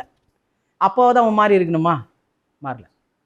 ஒன்று செஞ்சுட்டு கடைசியில் லார்ட் சப்பரில் வந்து நிற்கிறாங்க. கடைசி விருந்தில் வந்து நிற்கும் போது அங்கேயும் சொல்கிறாரு, உங்களில் ஒருவன் என்னை காட்டி கொடுப்பான்னு ஓப்பனாக சொல்கிறாரு. அப்போ எல்லாரும் கேட்குறாங்க நானான்னும் போது எல்லாரும் கை கழுவிட்டே இருக்கிறான். அந்த பாத்திரம் போது நீ கழுவு நீ கழுவு நீ கழுவுன்னு பாத்திரம் போயிட்டே வருது. கரெக்டாக அவன்கிட்ட வரும்போது சொல்கிறாரு, இந்த தாளந்தில் யார் கையிடுறானோ அவன் தான்ட்டார். அப்போவும் சீசர்களால் அடையாளம் கண்டுபிடிக்க முடியல. அப்போ எப்படி சொன்னாருன்னு தெரில இயேசு. ஆனால் கண்டிப்பாக யூதாஸுக்கு தெரிஞ்சிருக்கும். அதை சொன்ன உடனே அவன் எப்படி ஆயிட்டான்னா மூர்க்கமாயிட்டு, வசனம் சொல்லுது சாத்தான் அவனுக்குள் புகுந்தானா. புகுந்த உடனே என்ன ஆச்சுன்னா கிளம்பி போயிட்டான்னா, நீ போய் செய்து செய்ப்பான்ட்டார் ஆண்டவர். நேராக போய் அவன் செய்து செய்வான். அப்போ அந்த பிடிவாத குணம் கொடுக்குறது யாரு? சாத்தான். ரொம்ப ஜாக்கிரதையாக இருக்கும். மேட்டுமையை கொடுக்கறது யாரு? சாத்தான். பிடிவாத குணத்தை கொடுக்கறது சாத்தான். மூணாவது தான் இந்த மேட்டுமையான கண்ணு. மேட்டுமையான கண்ணு. எப்பவுமே கர்த்தர் நமக்கு சில தாளந்தை கொடுத்துருக்கலாம், கர்த்தர் நமக்கு சில கிருபியான காரியங்களை கொடுத்துருக்கலாம், கர்த்தர் சில கிருபியாக நம்மளுக்கு நிறைய விஷயத்தை செஞ்சுருக்கலாம். ஆனால் அது ஒன்றும் இல்லைன்ற பார்வை முதல்ல நமக்கு வரணும். நமக்குள்ளே இருக்கிறத நம்ம மிகைப்படுத்தணும்னா அதை வச்சு நம்ம பரலோகத்துக்கு போக முடியாது. அந்த பொருளை எடுத்துக்கிட்டு அந்த தாளந்தை எடுத்துக்கிட்டு போக முடியாது. இந்த உலகத்தில் நம்ம தேவனுக்காக என்ன செய்கிறோம் அதுதான் கர்த்தர் பார்க்குறார். அப்போ ஒளியின் பிள்ளைகளுக்குரிய முதல் அடையாளம் என்னன்னா, பிசாசுக்கு இடம் கொடாதிருங்கள். அதே நேரத்தில் பக்தி ரீதிக்கு ஏதுவான நல்ல வார்த்தைகளை பேசணும். ரெண்டாவது, இந்த ஒளியின் பிள்ளைகளுக்குரிய அடையாளத்தில் ரெண்டாவது காரியம், யாக்கோபு 1:22 யாக்கோபு 1:22. அல்லாமலும் நீங்கள் உங்களை வஞ்சியாதபடிக்கு திருவசனத்தை கேட்கிறவர்களாய் மாத்திரம் அல்ல, அதன்படி செய்கிறவர்களாயும் இருங்கள். அதன்படி செய்கிறவர்களாயும் இருங்கள். திருவசனத்தை கேட்கறது மாத்திரமல்ல, அதன்படி செய்கிறவர்களாயும் இருங்கள். ஏன் 23-24 வாசிங்க. எண்ணத்தினாலெனில் ஒருவன் திருவசனத்தை கேட்டும் அதன்படி செய்யாதவனானால் கண்ணாடியிலே தன் சுபாவ முகத்தை பார்க்கிற மனுஷனுக்கு ஒப்பாய் இருப்பான். கண்ணாடியிலே தன் சுபாவ முகத்தை பார்க்கிறவனுக்கு ஒப்பாய் இருப்பானா? யாரு? வசனத்தை பார்த்து அதன்படி செய்யாதவன் கண்ணாடியில பார்த்தா என்ன தெரியுதான்? சுபாவ முகம் தெரியுது. அவன் தன்னைத்தானே பார்த்து அவ்விடம் விட்டு போன உடனே தன் சாயல் இன்னது என்பதை மறந்து விடுவான். சுயாதீன பிரமாணமாகிய பூரண பிரமாணத்தை உற்று பார்த்து அதிலே நிலைத்திருக்கிறவனே கேட்கிறதை மறக்கிறவனாயிராமல் அதற்கேற்ற கிரியை செய்கிறவனாய் இருந்து தன் செய்கையில் பாக்கியவானாய் இருப்பான். பாத்தீங்களா? கண்ணாடியில முகத்தை பார்த்துட்டு அப்புறம் போன உடனே என்ன பண்ணிடுறாங்களாம்? மறந்துடுறோம். இது என்ன அர்த்தம்? வசனத்தை கேட்டு செய்யாதவனுக்கு அடையாளம் சொல்றாரு யாக்கோபு. கண்ணாடியில் முகத்தை பார்த்துட்டு அத்தோடு போன உடனே மறந்துடுறோம். கண்ணாடி முன்னாடி நிற்கும் போது மோஸ்ட்லி நம்ம என்ன பண்ணுவோம்? சரி பண்ணிப்போம். அட்ஜஸ்ட் பண்ணுவோம். பார்த்தோன்னே என்ன பண்ணுவோம்? இந்த முடி இப்படி இருக்குது, இது இப்படி இருக்குது, இதை அப்படி சரிச்சு விட்டுக்குவோம், இது இங்கே நீட்டி விட்டுக்குவோம், இந்த இங்கே போடுவோம், இது அங்கே போடுவோம், எல்லாம் கண்ணாடி தான் பண்ணுறோம். நம்ம வெளியில் போனோன்னே நம்ம நினப்பு என்ன தெரியுமா? கண்ணாடியில் பார்த்த மாதிரி இருக்குதுன்னு நினச்சினுக்கிறோம். ஆனால் அப்படி இல்லை. வெளியில் போன உடனே மாறிடுது. அப்போ பார்த்து தான் அவன் என்ன பண்ணிட்டான்? மறந்துட்டான். ஆனால் அவன் மூஞ்சி இப்போ எப்படி இருக்குது? வெளியில் வந்த பிறகு பயங்கரமாக இருக்குது. ஆனால் அவரு என்ன நினச்சி நிற்பாரு? நல்லா இது அப்படி இது அடைக்கி இருக்குது, இது இப்படி இருக்குது நினச்சின்னுக்கிறாரு. வசனத்தை கேட்குறதும் அப்படிதான். வசனத்தை கேட்ட உடனே நீ நீதிமான், நீ பரிசுத்தவான், நீ தேவனுக்காக எழும்பி பிரகாசிக்கிறாய், அது இதுன்னு கேட்ட உடனே நம்ம அப்படியே ட்ரன்னு ஏறிடுவோம் மேலே. ஆனால் வெளியில் வந்தோடனே என்ன நினச்சிக்கிறோம்? அதே நினப்புல தாங்கிறோம். நான் நீதிமான், நான் பரிசுத்தவான் அப்படின்னு நினைக்கிறான். ஆனால் செய்கிறதெல்லாம் எல்லாம் ஈக்குவல் ஆப்போசிட். அதுக்கு எதிர்மறையாக என்ன பண்ணுறது? செய்கிறது. அப்போ எதை மறக்கக்கூடாது தெரியுமா? கண்ணாடியில் நீங்கள் பார்த்தீங்க பாரு, அதை மறக்கக்கூடாது. வசனம் என்ன சொல்லுதோ அதை கேட்டிங்கன்னா அதுக்கு முதல்ல ஆமேன்னு சொல்லி அதை ஏற்றுக்கணும். அதுக்கு நம்ம என்ன பண்ணணும்? ஒப்பு கொடுக்கணும். அப்போ வசனம் ஏன் கொடுக்கப்படுதுன்னா, இப்போ முன்னாடி சொன்ன நம்ம ஒளியின் பிள்ளைகள், இயேசு ஜீவன், அத ஒளி. அந்த ஒளி மனுஷருக்குள்ள என்னவா இருக்குதுங்க? ஜீவனா இருக்குதுன்னா வசனம் தான் அந்த ஒளி. வசனத்தை தேவன் நமக்கு கொடுக்க கொடுக்க கொடுக்க என்ன பண்றாருன்னா இன்க்ரீஸ் ஆகுது. ஏன் தெரியுமா? ஆரம்பத்தில் ஒரு 40-50 வருஷத்துக்கு முன்னாடியே எனக்கு நினைவு தெரிஞ்சதை வச்சு நான் சொல்கிறேன். வீட்டில் சிம்பிளி விளக்கு தான். வீட்டில் என்னது? சிம்பிளி விளக்கு தான். அந்த வெளிச்சத்தில் தான் என்ன பண்ணோம்? படித்தோம், வாழ்ந்தோம், சாப்பிட்டோம், தூங்கினோம்.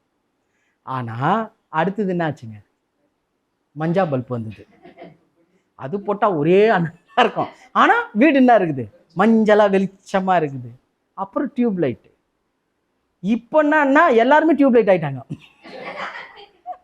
எல்லாம் என்ன ஆயிடுச்சு? இப்போ எல்இடி, அது இதுன்னு அட்வான்ஸ் ஆயிடுச்சு. இப்போ ஒளியே இந்த அளவுக்கு மாற்றம் வருதுன்னா, உலகத்தில் இருக்கக்கூடிய ஒளியே இந்த அளவுக்கு மாற்றம் வருதுன்னா, கர்த்தர் கொடுக்குற வெளிச்சம் மாறணுமா மாறக்கூடாதா? கர்த்தர் கொடுக்குற வெளிச்சம் மாற்றம் வரணும்ல. நான் இதுக்கு முன்னாடி யோவான் 3:16 மனப்பாடம் பண்ணங்கோ. இப்போ இத்தனை வருஷம் இந்த வரைக்கும் பைபிள் வந்து என்ன வசனம் தெரியும்? யோவான் 3:16 தான் தெரியும். என்ன யூஸ் இருக்கு? என்ன பிரயோஜனம் இருக்குது? அப்போ என்ன பண்ணோம்? தெளிவா வசனத்தின் கேட்டு அதன் பிரகாரம் செய்யும் போது தான் அந்த தெளிவு வரும், அந்த வளர்ச்சி வரும். அப்போ ஒளியின் பிள்ளைகளுக்குரிய அடையாளம் என்ன? முதலாவது, பிசாசுக்கு இடம் கொடாது இருக்கணும். 2வது, திருவசனத்தின்படி செய்கிறவர்களா இருக்கணும். நீங்க ஒளியை வாங்கி அதை பிரதிபலிச்சிங்கன்னா தான் உங்களுக்குள்ள அந்த வெளிச்சம் நிற்கும். இல்லைன்னா அந்த வெளிச்சம் என்ன ஆகாது? நிற்காம போயிடும். அப்போ வசனத்துக்கு கீழ்ப்படுகிறவர்களாக மாறணும்.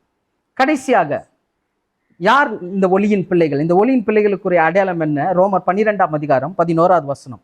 ரோமர் 12:11. அசதியாய் இராமல் ஜாக்கிரதையாய் இருங்கள், ஆவியிலே அனலாய் இருங்கள்.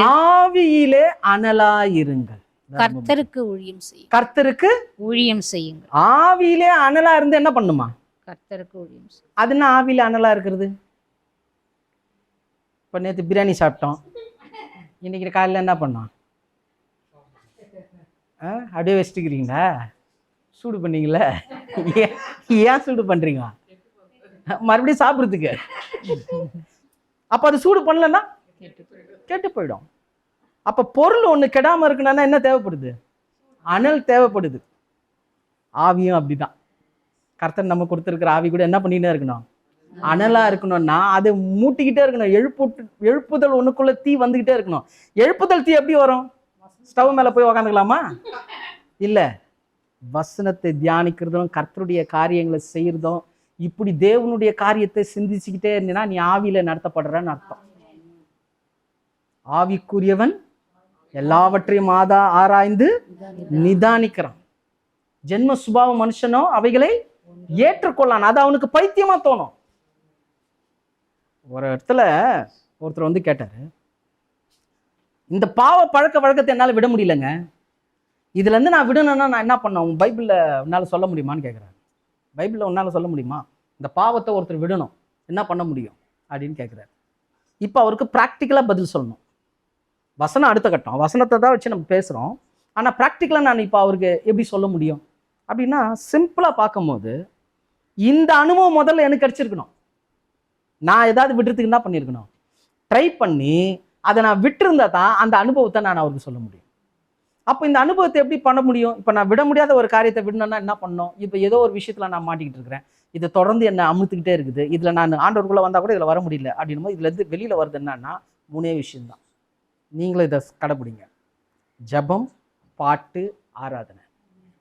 இந்த 3 செஞ்சுக்கிட்டே இருக்கணும். எப்படி செய்ய முடியும்? இப்போ அந்த சூழ்நிலை வரும்போது ஒன்று ஜெபிங்க, இல்லை பாடுங்க, இல்லை துதிங்க. இந்த 3த்துல ஏதாவது ஒன்று செஞ்சு பாருங்க, அது உங்கள்கிட்ட வராது. இது ஸ்டார்டிங் கொஞ்சம் கஷ்டமாக இருக்கும், ஆனால் செய்ய செய்ய செய்ய நீங்கள் அதை விட மாட்டீங்க, அது உங்களை விட்டுரும். புரியுதுங்களா? இதுதான் ஆவியில் அனலாக இருக்கிறது. நான் என்னுடைய ஆவிக்குரிய வளர்ச்சியில் நான் எதெல்லாம் மாற்றிக்கிறேன். இன்னும் புரிகிற மாதிரி சொன்னால், தேவனுக்கு பிரியமாக இருக்கும்படி நான் என்ன எதுக்கு மாற்றிக்கிறேன். அப்போ அது என்னுடைய சிந்தனை மாறுது. இவரை நான் கைக்குள்ளே போட்டுக்கினா நான் பெரிய ஆள் ஆகிடுவேன், இவங்கள நான் கைக்குள்ளே போட்டுக்கினா பெரிய ஆகிடுவேன், இவங்களுடைய தயவு இருந்தால் பெரிய ஆள் ஆகிடும், அவங்களுடைய தயவு இருந்தால். தேவனுடைய தயவு இல்லாமல் என்னால் முன்னேறவே முடியாதுங்க. என்னுடைய வாழ்க்கையில் யார் என்ன சொன்னாலும் சரி, யார் என்ன தடுத்தாலும் சரி, யார் எனக்கு வாய்ப்பு கொடுத்தாலும் சரி, கொடுக்காம போல எனக்கு வாய்ப்பை கொடுத்து எனக்கு முன்னேற்றத்தில் கொண்டு போறவர் அவர் தான்.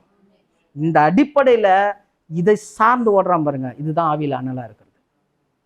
அப்போ எல்லா விஷயத்திலுமே இதை அப்ளை பண்ணணும். சமையல் பண்ணுறீங்களா? பாட்டு பாடிக்கினே சமையல் பண்ணுங்க, துதிச்சிக்கினே சமையல் பண்ணுங்க, ஜபம் பண்ணி சமையல் பண்ணுங்க, எல்லாம் நல்லா இருக்கும். டைம் ஆயிடுச்சு, இதை அனுப்பணும், அது போல அது செய்யல, இதை திறந்து விட்டான், அதை மூட்டான், இதை பண்ணிட்டாங்கன்ட்டான்னு சொல்லிட்டு டென்ஷன்லயே சமைச்சு கிமைச்சு அமிச்சா முட்டையில உப்பு போட்டு அமிச்சிருது. அங்க எடுத்து வாயில வச்சா உங்கள் வசனம் உப்பால் சாரண மேறினதா இருக்கணும்னு வசனம் இருக்குது, ஆனா வாய்க்குள்ள போறது உப்பால் சாரம் மேறிக்குது, வைக்க முடியல. என்ன டென்ஷன் இருக்கதா செய்யும். என்ன பண்ணோம்? ஆவியில் அனலா இருக்குதுன்னா அதெல்லாம் உள்வாங்கணும். ஒண்ணுமே இல்லை, ஆவிக்குரியவனுக்கும் உலகத்தானுக்கும் என்ன வித்தியாசம் தெரியுங்களா? பிரச்சனை வந்தவொடனே உலகத்தான் பதறுவான், ஐயோ வந்துச்சே வந்துச்சே வந்துச்சேன்னுவான். ஆவிக்குரியவன் தேவன் பார்த்துக்கு பார்ப்பார், எல்லாம் நடக்கும், எல்லாம் மாத்திடுவார், கர்த்தர் மாத்திடுவார். இல்லைங்க இவ்வளோ டைம் ஆயிடுச்சுங்க, இவ்வளோ நாள் இழுக்குதுங்க, இது இப்படி கர்த்தர் பார்த்துக்குவார். எவ்வளோக்கு எவ்வளோ டிலே ஆகுதோ அவ்வளோக்கு அவ்வளோ பொருள் நல்லா இருக்கும். புரியுதுங்களா? எவ்வளோக்கு எவ்வளோ தாமதம் ஆகுதோ அவ்வளோக்கு எவ்வளோ கர்த்தர் ஏதோ டிசைன் பண்ணிட்டு இருக்கிறாரு, நமக்காக ஏதோ ஒன்று செஞ்சுக்கிட்டே இருக்கிறாரு. செஞ்சு செஞ்சு செஞ்சு இவ்வளோ நாள் ஏன் கர்த்தருடைய வருகை இல்லைன்னா ஒரு ஸ்தலத்தை நமக்காக ஆயத்தப்படுத்திட்டு இருக்கிறாரு. அப்போ அந்த ஸ்தலம் எப்படி இருக்கும் பார்த்துங்க. இன்னைக்கு இந்த வீட்டுக்கே எல்லாம் மூடியும் செய்ய வேண்டியதாக இருக்குது, ஆனால் அவர் கொடுக்குற ஸ்தலம் எவ்வளோ மகிமையாக இருக்கும். அப்போ ஆவியில் அனலாக இருக்கணும். அப்போ இந்த ஆவியில் அனலாக இருந்து என்ன பண்ணுமா? கர்த்தருக்கு ஊழியம் செய்யணும். ஆனால் இன்னைக்கு ஊழியம் செய்கிறோமா? செய்ய முடியுதா? முடியுதில்லை. எஸ்பெஷலி இன்னைக்கு நிறைய இடத்துல இந்த ஊழியம் செய்யறதுக்கு என்ன வருதுங்க? தடை தடை. அதுவும் எஸ்பெஷலி ஸ்திரீகள் செய்யறதுக்கு என்னது பெரிய தடையா இருக்குது. அது ஒரு பெரிய ஒரு கன்க்ளூஷனா போகுது, இல்லை இது செய்யலாமா செய்யக்கூடாதா, பண்ணலாமா பண்ணக்கூடாதா. ஆனா எந்த ஒரு காரியமும் பைபிள்ல பவுல் ஒரு இடத்துல சொல்றாரு, 2-3 வாக்கின் சாட்சிகளினாலே காரியம் என்ன பண்ணுமா? நிலைவரப்படும். அப்ப எந்த ஒரு காரியமும் ஒரு 2-3 சாட்சி இருக்கணும் பைபிள்ல இருந்து. புரியுதுங்களா? 2-3 சாட்சி இருக்கணும். அப்ப 2-3 சாட்சினா அதுக்கேற்ற மாதிரி வசனம் இருக்கணும். ஆனா இவங்க நிறைய பேர் இப்போ ஒரு சில இடங்கள்ல ஸ்திரீகள் பேசக்கூடாதுன்னு சொல்லிட்டு என்ன பண்ணிட்டாங்க? முடிச்சிட்டாங்க. அப்போ ஸ்திரீகள் பேசாம நான் டிவி சீரியல் பார்க்கணுமா? ஸ்திரீகள் பேசாம நான் உலக காரியத்தை பேசணுமா? இது எப்படி? அது அப்ப நமக்கு ஃபைனல் கன்க்ளூஷன் எது தான் கொடுக்கணும்? பைபிள் தான் கொடுக்கணும். பைபிள்ல பழைய ஏற்பாடுல தீர்க்க தரிசனமா சொல்லிட்டாரு. யோவேல் 2ஆம் அதிகாரம் 28-29 வாசிங்க. யோவேல் 2ஆம் அதிகாரம் 28-29 கீழே இருக்கும். யோவேல் 2ஆம் அதிகாரம் 28-20. பின்பு நான் மாம்சமான யாவர் மேலும் என் ஆவியை ஊற்றுவேன். என்னவா? மாம்சமான யாவர் மேலும் என் ஆவியை ஊற்றுவேன். அப்பொழுது உங்கள் குமாரரும் உங்கள் குமாரத்திகளும். யாருங்க? யார் வர்றீங்க? குமாரரும் குமாரத்திகளும் தீர்க்க தரிசனம் சொல்லுவார்கள். தீர்க்க தரிசனம் சொல்லுவார்கள். என்ன தீர்க்க தரிசனம்? அங்க ஒரு அக்கா இருக்கிறாங்க, அவங்க சிவப்பு கலர் புடவை கட்டினுக்கிறாங்க, அவங்க உலகத்துல உள்ள இதுவா தீர்க்க தரிசனம்? பொதுமொழி பேர்ப்புல அருமையா போட்டிருக்கு, இறை வாக்கு. இறைவனுடைய வார்த்தை. அப்போ தேவனுடைய ஆவி வரும்போது நம்மளுடைய குமாரத்திகள் இறைவாக்க கொடுப்பாங்க. இது ஒரு சாட்சா. இன்னொரு சாட்சி அங்கிருந்து அப்படியே வருது. அப்போஸ்தலர் நடபடிகள் 2ஆம் அதிகாரம் 18வது வசனம். அப்போஸ்தலர் 2:18.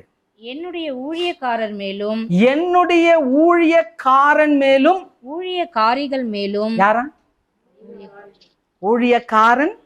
ஊழியக்காரிகள் மீதும் அந்நாட்களில் என் ஆவியை ஊற்றுவேன், அப்பொழுது அவர்கள் தீர்க்க தரிசனம் சொல்லுவார்கள். 2வது சாட்சி இது. என் ஆவியை நான் ஊற்றுவேன், அப்பொழுது அவர்கள் என்ன பண்ணுவாங்க? தீர்க்க தரிசனம் சொல்வார்கள். எவ்வளவு கிளியரா இருக்கு பாருங்க, எவ்வளவு கிளியரா இருக்கு பாருங்க. பெபேயால் கேள்விப்பட்டிருக்கீங்களா? பெபேயால் இதான் பிரச்சனையா. வாசிங்க ரோமர் 16ஆம் அதிகாரம் 1வது வசனம். ரோமர் 16:1. கெங்கிரேயா ஊர் சபைக்கு ஊழியக்காரியாகிய யாரா? சபைக்கு யாரா இருந்திருக்காங்க? அந்த அம்மா ஊழியக்காரியா இருந்த நம்முடைய சகோதரி, ஊழியக்காரியாக இருந்த நம்முடைய சகோதரி பெபேயாலை நீங்கள் கர்த்தருக்குள் பரிசுத்தவான்களுக்கு ஏற்றபடி ஏற்றுக்குப்பான்றார். ஒரு சபையின் ஊழியக்காரி, இந்த பட்டணத்துல ஒரு சபையின் ஊழியக்காரி நம்முடைய சகோதரி, அவளை ஏற்றுக்கொள்ளுங்க. ஆனா இன்னைக்கு என்ன சொல்றாங்க? ஒரு பெரிய ஒரு பிரச்சனைய போயிட்டு இருக்கு. இவங்க பேசலாமா? நான் பேசணும்னு பேசக்கூடாதுன்னு சொல்லல. வசனத்தை பார்த்து நம்மளே மாத்திக்கலாம். கர்த்தர் உங்களுக்கு ஆவியை கொடுத்திருப்பாரே, ஆனால் விருதாவா எதுவுமே செய்யல தேவன். மாம்சமான யாவர் மேலும் சொல்லிட்டாரு. அப்ப எல்லார் மேலேயும் அந்த ஆவியை அவர் என்ன பண்றாரு? ஊற்றுறாரு. அப்ப அந்த ஆவி ஊற்றப்படும் போது நெக்ஸ்ட் நம்ம என்ன பண்ணணும்? தேவனுக்காக எழும்பி ஏதேனும் ஒரு காரியத்தை நம்ம செய்யணும். அப்போ ஆவியில அனலா இருக்கிறதுனா இந்த ஒரு காரியங்கள் நமக்குள்ள வரணும். ஆனா இந்த காரியம்லாம் வர முடியாதபடிக்கு யாரும் கிரியை செய்யக்கூடாத ராக்காலம் விளங்குதுங்களா? இப்ப எல்லாம் தட்டி என்ன பண்றாங்க? வைக்கிறது. எழும்பி பிரகாசிக்கிறதா கிடையாது. சில சபைகள்லேருந்து வெளியில போய் ஊழியம் செஞ்சா அவனை அந்தி கிறிஸ்து மாதிரி பார்க்குறாங்க. அங்கே போய் செஞ்சியா நீ, இங்கே போய் செஞ்சியா நீ, உனக்கு நான் அவ்வளோ தெரியுமா, உனக்கு நான் இது தெரியுமா, உனக்கு இது தெரியுமா, இது. ஆனால் பாருங்க, ஊழியம் கர்த்தருடையது. ஒரு இடத்துல கர்த்தர் கூப்பிட்டு போறாருன்னா நம்ம போல அவர் கூப்பிட்டு போறாரு. எப்பா இங்கே வேலைக்குது, போய் அங்கே போய் வேலை செய்ப்பா, நீங்க போய் இங்கே வேலை செய்யணும் அவர் கூப்பிடுறாரு. ஆனால் நம்மளால பார்க்கும்போது எப்படி தோணுது? ஆக்சுவலாக ஒரு பிரச்சனை ஒன்று இருக்குது. இது கிறிஸ்தவத்தில் இருக்கக்கூடிய மிகப்பெரிய பிரச்சனை என்ன தெரியுங்களா? மகதலேனாள் மரியாள் எத்தனை பேருக்கு தெரியும்? மகதலேனாள் மரியாள் தெரியும். அவங்க என்னவா இருந்தாங்க? ப்ராஸ்டிடியூட், விபச்சாரியா இருந்தாங்க. மகதலேனாள் மரியாள் 7 பிசாச உடைந்த விபச்சாரியா இருந்தாங்க. எல்லா இடத்துலையும் கேட்டால் இந்த பதில் தான் சொல்றாங்க. மகதலேனாள் மரியாள் என்னவா இருக்கிறாங்க? விபச்சாரியா இருந்தாங்க. விபச்சாரியா இருந்தவங்க தான் ரட்சிக்கப்பட்டு ஊழியக்காரியா மாறி இருக்கிறாங்க. புதிய உடன்படிக்கை சத்தியத்தை இயேசு உயிர்த்தெழுந்தார்ன்ற முதல் சத்தியமே மகதலேனாள் மரியாளுக்கு தான் அறிவிக்கப்பட்டது. அவங்க தான் சீஷருக்கு அறிவிச்சாங்க. அது கண்ணுல தெரியல. விபச்சாரி மகதலேனாள் மரியாள் யாரு? விபச்சாரி. ஆனா சபைக்கு சத்தியத்தை சொல்லி கொடுத்தவங்க. அவங்களுடைய வரலாறுலாம் எடுத்து பார்த்தா அவ்வளவு பெரிய ஊழியம் செஞ்சிருக்கிறவங்க. எந்த அளவுக்கு இவங்க ஊழியம் செஞ்சாங்கன்னா, வரலாற்றுல இருக்கிறவங்க எல்லாருமே இயேசுக்கும் இவருக்கும் நெருங்கிய உறவு இருக்குதுன்னு சொல்ற அளவுக்கு ஆயிப்போச்சு. அந்த அளவுக்கு இவங்க அந்த குமாரனை பிடிச்சி அவருக்காக என்ன பண்ணாங்க? ஊழியம் செஞ்சாங்கன்னா, இன்னைக்கு இவங்களெல்லாம் எழும்பக்கூடாது, சகோதரிகள் எழும்பக்கூடாதுன்னா எப்படி? அது இதை எடுத்துக்கிறதும் எடுத்துக்காத்ததும் உங்களுடைய தனிப்பட்ட கருத்து. நான் செய்யணும் செய்யலன்னு சொல்ல, நம்மை நாமே நிதானித்தால் நாம் நியாயம் தீர்க்கப்படும். கர்த்தர் நமக்கு பரிசுத்த ஆவியை கொடுத்திருக்கிறார். மாம்சமான யார் மேலும் தம்முடைய ஆவியை போட்டிருக்கிறார். அந்த ஆவிக்குரிய செய்கை நமக்குள்ள இருக்கணும். அவர் வருகையில நம்ம சாட்சியா காணப்படும். ஆண்டவரே உமக்காக நான் செஞ்சேன். போய் சொல்லுவாங்களா? ஊழியமே செய்யாத, எங்க வீட்டுக்கார் செஞ்சார் ஆண்டவரே, அந்த பிரதர் செஞ்சார் ஆண்டவரே, இந்த பிரதர் செஞ்சார் ஆண்டவரே, நீ என்ன செஞ்ச? நான் ஜெபம் பண்ண ஆண்டவரே. அது கரெக்டு தான், ஜெபம் பண்ண. நீ என்ன செஞ்ச? இதுல ஒரு சிலர் இருக்கிறாங்க, ஜப ஊழியம் சொல்லிட்டு இருக்கிறாங்க. நல்ல விஷயம்தான், ஜபிக்கிறது நல்லது. ஆனா ஏதேனும் ஒரு விஷயத்த யாருக்காவது கிறிஸ்துவனுடைய அன்பை சொல்லணும். கர்த்தர் நாவை கொடுத்திருக்கிறார். இந்த நாவு அநீதி நிறைந்த உலகம், அதிலே இருக்கக்கூடாது. இது என்னவா மாறணும்? நீதிமானுடைய நாவு ஜீவ ஊற்று. மரண கண்ணிக்கு தப்பலாமா? உன் வாயை நீ திறந்தினா சாவரம் ஒருத்தன் பழைச்சிப்பான், மரணத்தில் போகிறவன் பழைச்சிப்பான். அப்போ அவ்வளோ மகிமையான காரியம் குடும்ப தலைவிகள்கிட்ட இருக்குது. இன்னைக்கு நம்ம இந்த ஒரு வருஷத்தை முடிச்சுட்டு எல்லாரும் இங்கே கூடி இருக்கிறோன்னா கர்த்தருடைய சித்தம் இல்லாமல் இல்லை. நம்மை குறித்த திட்டமும் நோக்கமும் இருக்குது. இதை விசுவாசித்து இதுக்கு முதலிடம் கொடுத்து நடக்கும் போது நான் சொல்கிறேன், அடுத்த 5 ஆண்டுகளுக்கு பிறகு இந்திய தேசத்தை கலக்கிறவர்களாக நீங்கள நானும் மாறலாம். தேவனால் கூடாத காரியம் ஒன்றுமே இல்லை. அவருடைய பிள்ளைகள் அவரை பிடிக்கும் போது கர்த்தர் எடுத்து பயன்படுத்துவார். இதுதான் நம்ம கேட்குற நல்ல பங்கு. ஆண்டவரே நீ எனக்கு பொருளை கொடு, அதை கூடியது இல்லை, என்னை பயன்படுத்த ஆண்டவரே. நீர் விரும்புகிற பாத்திரமா என்ன ஆக்குங்க. நீங்கள் பயன்படுத்துகிற ஒரு கருவியாக நான் இருக்கணும். ஒரு ராஜா இருந்தார்னா அவரை சுற்றி நிறைய பொருளுங்க இருக்கும். அந்த மாதிரி நம்ம தேவனை சுற்றி ஒரு பொருளாக இருக்கணும். அடுத்து அவர் தொட்டார்னா இங்கே இருக்கணும். இப்போ இந்த பகுதியிலே நம்ம இருக்கிறோம், அந்த பகுதியில் எங்கே இருக்கிறோம். இவர் ஒரு பகுதியில் இருக்கும்போது இந்த பகுதியில் இருக்கிறோன்னு யாருன்னு சொன்னால் நம்மளுக்கு தெரியும். இன்னார் எனக்கு தெரியுங்க, அன்னாரு தெரியுங்க அப்படின்னு. அந்த மாதிரி சென்னைன்னு சொன்னால் நம்ம பேரெல்லாம் ஆண்டவருக்கு ஞாபகத்துக்கு வரணும். நம்ம பேரெல்லாம் அவருக்கு என்ன பண்ணணும், நான் அவர் சிந்தையில் நம்ம இருக்கணும், அவருடைய எண்ணத்தில் நம்ம இருக்கணும். அப்படி நம்ம மாறணும்னா கர்த்தருக்கு நம்ம ஒப்பு கொடுக்கணும். அப்போ ஒளியின் பிள்ளைகளுக்குரிய அடையாளம் என்னன்னா, முதலாவது பார்த்தோம், பிசாசுக்கு இடம் கொடாமல் இருக்கணும். 2வது திருவசனத்தின்படி செய்கிறவர்களாக இருக்கணும். 3வது ஆவியிலே அனலாக இருக்கணும். எந்த சூழ்நிலையில் எந்த பிரச்சனையாக வந்தாலும் ஆவிக்குள்ளே தீர்க்க முடியும்.